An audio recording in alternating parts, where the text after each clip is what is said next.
Hello दोस्तों, नमस्कार। SM किसी चैनल में मैं आप सभी लोगों का दिल से बहुत बहुत स्वागत करता हूं। अगर आपने पहली बार विजिट किया है जरूर चैनल को सब्सक्राइब कर लेना। फ्री स्टॉक मार्केट क्लासेस इस चैनल को भी चाहो तो फॉलो कर सकते हो, सब्सक्राइब कर सकते हो। यहाँ पर भी बेल आइकन को हिट करके ऑल जरूर सेलेक्ट करके रख लेना। इस चैनल का लिंक आपको ऊपर आई बटन पे या फिर नीचे डिस्क्रिप्शन में मिल जाएगा। सो चलिए दोस्तों, फिलहाल इस वीडियो को स्टार्ट कर लेते हैं। ठीक है दोस्तों, अभी हम लोग आ चुके हैं बिल्कुल हमारे नॉर्मल स्क्रीन के ऊपर। एंड दोस्तों, इस वीडियो में हम लोग कवर करने जा रहे हैं एक अभी का रिसेंटली एक बहुत ही एक ज़बरदस्त इंटरव्यू हम लोग को देखने को मिला, जो कि बहुत ज़्यादा चर्चे में हम लोग को देखने को यहाँ पे मिल रहा है। किसका इंटरव्यू हम लोग को देखने को यहाँ पे मिल रहा है? तो ये जो व्यक्ति है आपकी स्क्रीन के ऊपर अभी आप लोगों को देखने को मिल रहा है, इनका इंटरव्यू। अभी बहुत सारे लोग इनके शायद से इनको जानते भी होंगे, जो यूजुअली किताब विताब पढ़ते होंगे तो। एंड बहुत सारे लोग शायद से इनको नहीं भी जानते होंगे। चलो सबसे पहले तो मैं आपको इनका इंट्रोडक्शन करवा के देता हूँ। नाम के साथ ही शुरुआत करेंगे। तो नाम आप इनका यहाँ पे देख सकते हो। इनका नाम है नसीम निकोलस तालेब करके। बहुत ही ज़बरदस्त ये पॉपुलर इकोनॉमिस्ट हम लोग को देखने को मिल जाते हैं। उसी के साथ साथ इनको सबसे ज़्यादा जो पहचान मिली है इकोनॉमिक्स के साथ साथ, वो एक ऑथर के रूप में यहाँ पे मिली है। अगर मैं एक किताब की बात कर लूँ दोस्तों, तो द ब्लैक स्वैन करके ये जो किताब है इनकी, नसीम तालिब की अगर हम लोग बात करें, काफ़ी ज़्यादा फेमस किताब हम लोग को ये देखने को मिल जाती है। हो सकता है बहुत सारे लोगों ने शायद से पढ़ी भी होगी। अगर किसी ने पढ़ी है तो बता देना कमेंट सेक्शन में, ठीक है। तो ब्लैक स्वैन की अगर हम बात करें तो आपने सुना भी होगा, ब्लैक स्वैन इवेंट करके। हाँ, तो ये इसी से रिलेटेड पॉइंट्स इन्होंने यहाँ पे मेंशन किए थे। क्या होता है ये ब्लैक स्वैन? कि ऐसे इवेंट जो कि हम कभी भी प्रेडिक्ट नहीं कर पाते हैं, ठीक है, और ना ही कभी कोई प्रेडिक्ट कर पाएगा, बट इस चीज़ के चलते बाजार जोरदार क्रैश हो जाते हैं। जैसे कि एग्जाम्पल की बात करें, कभी सुनामी आ गई। अभी सुनामी थोड़ी ना हम लोग कभी प्रेडिक्ट कर पाएंगे। या फिर यूएस की बात करें तो 9/11 का अटैक हुआ था, ठीक है। उसके बाद आपको पता है बाजार की क्या हालत हुई थी। मतलब इस प्रकार की चीज़ें, ठीक है। तो अभी हम लोग वहाँ पे नहीं जाएंगे। जस्ट मैंने आप लोगों को एक इंट्रोडक्शन दे दिया कि इसी के ऊपर हम लोग को ये सारी किताब देखने को यहाँ पे मिल जाती है। तो इन्होंने, नसीम जी की अगर मैं बात करूँ, तो इन्होंने इन्वेस्टर को यहाँ पे कहा है कि आप सतर्क रहो करके, अपने पोर्टफोलियो को हेज करके चलो करके, ठीक है। हेजिंग तो आप सभी लोगों को पता ही है, मतलब पोर्टफोलियो का इंश्योरेंस हम लोग को यूजुअली देखने को यहाँ पे मिल जाता है। किन इन्वेस्टर की एंड किस मार्केट की वो यहाँ पे बात करते हुए देखने को मिल रहे हैं? तो उन्होंने अमेरिकन इन्वेस्टर जो है, अमेरिकन बाजार से रिलेटेड ये चेतावनी फिलहाल तो यहाँ पे दी है। बट आप सभी लोगों को पता है भाई, अमेरिका में अगर 19-20 हुआ तो पूरे दुनिया में ही वो रायता हम लोग को फैलते हुए देखने को यहाँ पे मिल जाता है। अमेरिका से रिलेटेड उन्होंने कुछ इंपॉर्टेंट पॉइंट्स यहाँ पे सामने रखे हुए। अगर मैं शुरुआत के फर्स्ट पैरा की अगर मैं बात करूँ तो आप देख सकते हैं, जैसे कि उन्होंने बोला है कि most fragile in 20 years, the market में crash badly, focus on hedging. ये बातें नसीम तालिब ने अपने इंटरव्यू में यहाँ पे बोली है, ठीक है। तो पूरा इंटरव्यू से रिलेटेड जितने भी इंपॉर्टेंट पॉइंट्स थे वो थोड़े से हम लोग जानने की कोशिश करेंगे। भाई आप ऐसा क्यों बोल रहे हो, इसके पीछे के रीज़न क्या है, तो थोड़ा सा जानने की कोशिश करते। कुछ ऐसे लोग रहते हैं जिनको मतलब मार्केट थोड़ा बहुत स्टडी करने की कोशिश यहाँ पे करता रहता है। तो अगेन इंट्रोडक्शन में यही चीज़ें है कि ब्लैक स्वैन के ऑथर, टॉप इकोनॉमिस्ट हम लोग को ये देखने को यहाँ पे मिल जाते हैं, जो कि रिस्क एनालिस्ट में भी काफ़ी ज़्यादा एक्सपर्ट है। रिस्क एनालिस्ट में मतलब ही वो हेजिंग बीजिंग इसी में हम लोग को देखने को मिल जाता है। वो क्लेम करते हुए देखने को मिल रहे। भाई ये मैं क्लेम नहीं कर रहा हूँ, अकॉर्डिंग टू नसीम साहब की अगर मैं बात करूँ तो potential market collapse in a coming days, ऐसा इनको यहाँ पे लगता है। एंड इसीलिए वो बार बार इन्वेस्टर को थोड़ा बहुत सतर्क रहने की चेतावनी यहाँ पे दे रहे हैं। देन अगर हम लोग यहाँ पे बात करें तो ऐसा वो क्यों सोचते हैं, ठीक है, इसके पीछे का रीज़न क्या है? उनको एक बात का यहाँ पे डर लगते हुए देखने को मिल रहा है, जो कि हायर लेवल का जो कर्जा हम लोग को देखने को मिल रहा है, जिस प्रकार से बढ़ते हुए देखने को नहीं, वो अमेरिका की बात कर रहे हैं। एंड उसी के साथ साथ जिस प्रकार की जो स्टॉक प्राइस आसमान छूटते हुए देखने को मिल रहे हैं अमेरिका में, ये बिल्कुल भी अच्छे साइन यहाँ पे नहीं दे रहे हैं, ठीक है। और ये लंबी अवधि तक टिकेगा नहीं, ठीक है, ऐसा उनका यहाँ पे मानना है। ये जो इंटरव्यू उन्होंने दिया था, ये ब्लूमबर्ग को ही इंटरव्यू उन्होंने दिया था, तभी उन्होंने सारे पॉइंट्स को कवर यहाँ पे किया था। अभी कुछ इंपॉर्टेंट पॉइंट्स को हम लोग कवर करने की कोशिश यहाँ पे करेंगे। जैसे कि उन्होंने बोला है कि ये जो गिरावट होगी, क्रैशेस होंगे, मार्केट गिरेगा, ये सिमिलर अर्लियर जिस प्रकार की गिरावट हम लोग को देखने को मिली थी उसी प्रकार से देखने को शायद से यहाँ पे मिल सकता है करके। मतलब पहले अगर सिनेरियो की अगर हम लोग बात करें तो एकदम इनिशियल स्टेज पे हर कोई एकदम हैप्पी देखने को मिल जाता है, बहुत अच्छी तेज़ी देखने को मिल जाती है, जो अमेरिकन बाजार में भी यहाँ पे चल रही है।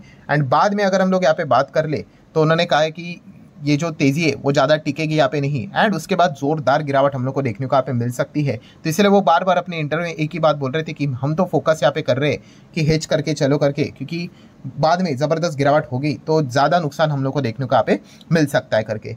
सो अभी जैसे कि हम लोगों ने पढ़ा कि उन्होंने बोला है कि भाई ये जो करंटली अमेरिकन बाजार देखने को मिल रहा है काफ़ी फ्रिजाइल है। अभी आप बोलेंगे फ्रिजाइल क्या होता है, तो फ्रिजाइल मतलब आप कह सकते हो कि ज़्यादा स्ट्रांग नहीं है, कभी भी गिर सकता है, उसको बोला जाता है फ्रिजाइल। तो अमेरिकन मार्केट की अगर हम लोग बात करें तो करंटली काफ़ी ज़्यादा कमज़ोर है, ठीक है, ऊपर ऊपर की तेज़ी देखने को मिल रही है, कभी भी कोलैप्स हो सकता है ऐसा उनको लगता है। तो उनको पूछा भी गया कि इसके पीछे का रीज़न भी क्या है भाई, वो भी तो बता दो, आप ये तो कह रहे हो करके।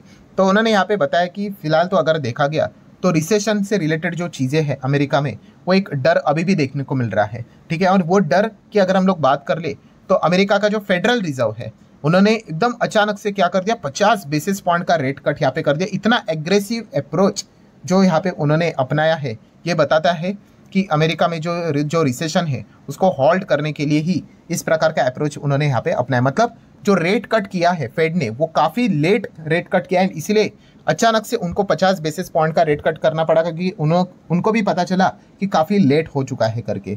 सो उनको बेसिकली इसी चीज़ का डर लग रहा है कि कहीं इकोनॉमी अमेरिका की रिसेशन में ना चली जाए, ठीक है। बीच में एक कुछ दो इंडिकेशन आए थे, आपको याद भी होंगे, मार्केट 1000 पॉइंट के आसपास गिरा था, बट बाद में सब कुछ नॉर्मल हो गया, ठंडा हो गया, एंड बाद में रेट कट भी आ गया। तो फिलहाल तो चर्चा रुकते हुए देखने को आप मिल चुकी है, बट इसी पॉइंट को लेकर उनको टेंशन सता रहा है कि भाई इतना एग्रेसिवली जो रेट कट यहाँ पे किया है डेफिनेटली आगे जाके दिक्कत क्रिएट यहाँ पे करवा सकता है करके।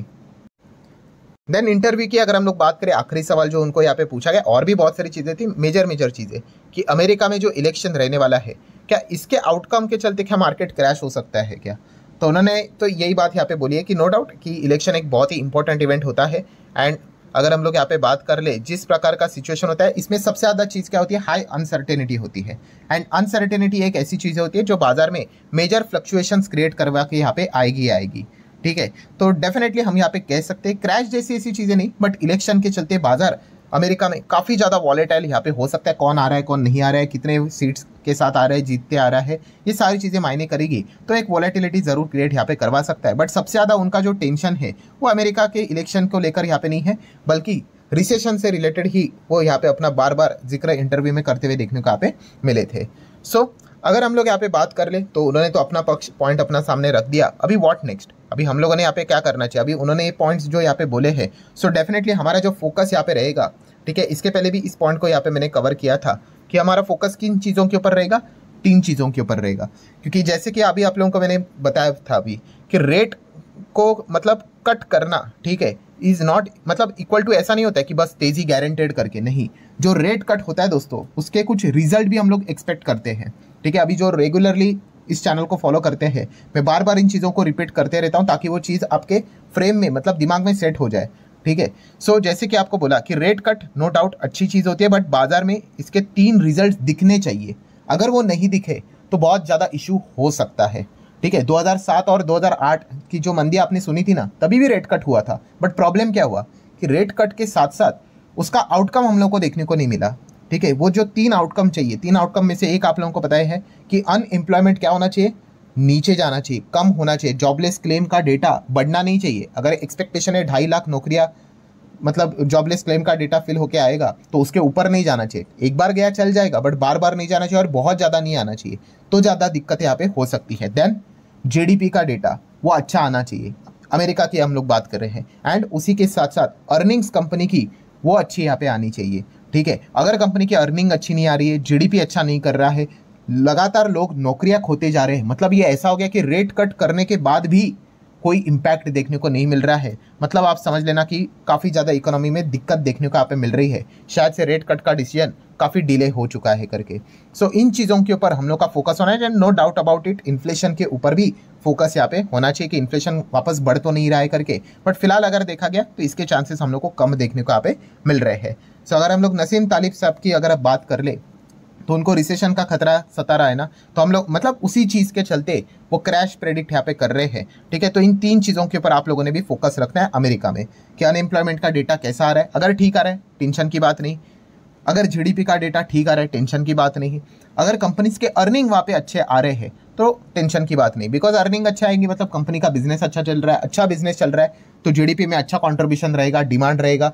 अगर अच्छा बिजनेस चल रहा है, डिमांड चल रहा है तो ज़्यादा नौकरियां निकलेंगी। ये सब चीज़ें एक दूसरे के साथ इंटरलिंक होती है, ठीक है। तो इन पॉइंट्स के ऊपर हम लोग का फोकस रहेगा। अगर ये तीनों चीज़ें अच्छा यहाँ पे कर रही है एंड इन्फ्लेशन अगर नीचे रहेगा तो कोई भी टेंशन की बात फिर नहीं रहेगी, ठीक है। सो जितने भी इंपॉर्टेंट पॉइंट्स थे सारे मैंने कवर कर लिए। वीडियो हेल्पफुल लगा होगा तो चाहो तो लाइक एंड शेयर कर सकते हैं। एंड वैसे आपकी क्या राय है, आप भी चाहो तो कमेंट सेक्शन में यहाँ पे रख सकते हो। So that's it, thank you very much दोस्तों, वी विल बी मीटिंग